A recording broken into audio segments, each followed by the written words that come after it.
انا دلوقتي اديتك بيزنس، خلاص انت كده عرفت ان المحتوى مهم، وعرفت يعني ايه سيجمنتيشن، وعرفت يعني ايه تارجتنج، وعرفت يعني ايه بوزيشننج، وبنيت البراندنج، وعارف الجمهور بتاعك مين. انا بقى دلوقتي عايزك تشتغل معايا في بيزنس معين.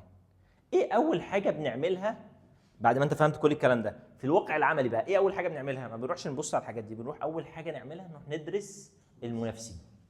بسم الله الرحمن الرحيم كده اديتك بيزنس، خد البيزنس ده، دي شركه مثلا شركه عقارات شغاله في مثلا في مدينه نصر، عايزين نمسك لها الماركتنج او الديجيتال ماركتنج. ده دكتور اسنان العياده بتاعته في اسكندريه، عايزين نمسك له الماركتنج.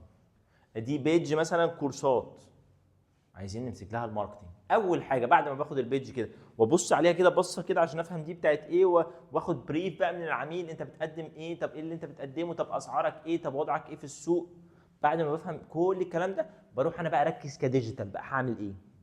اول حاجه اروح ادرس المنافسين. يعني ايه ادرس المنافسين؟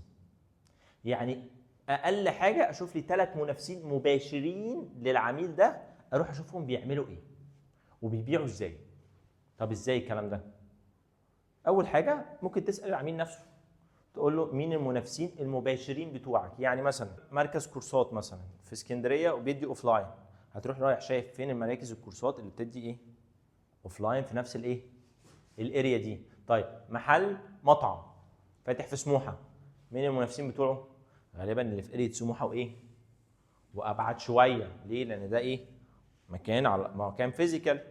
طيب براند حلويات فاتح في مكان معين، يبقى غالبا الناس اللي ايه اللي حواليه، لان دول المنافسين الايه المباشرين بتوعه. راح رايح فاتح في صفحات الناس دي واشوف الناس دي بتعمل محتوى شكله عامل ازاي وبتصرف اعلانات قد ايه. طيب اعرف منين الشركه دي بتصرف اعلانات قد ايه؟